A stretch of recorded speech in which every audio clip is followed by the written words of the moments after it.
Cancer মানেই সবকিছু শেষ, এই কথার দিন ফুরিয়েছে বহু আগেই।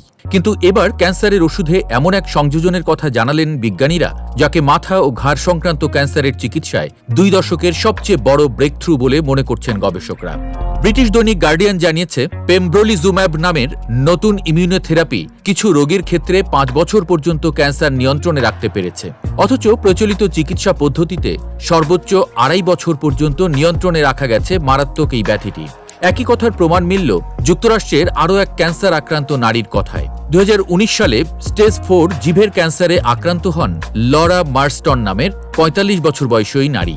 তিনিও এই পরীক্ষায় অংশ নেন। তার ভাষ্যমতে, আমার যে ক্যান্সার, এতে 5 বছরের বেশি মানুষ না বাঁচলেও 6 বছর হয়ে গেছে, আমি তাও বেঁচে আছি। এটা ভীষণ আনন্দের। এই চিকিৎসাই আমাকে নতুন জীবন ফিরিয়েছে।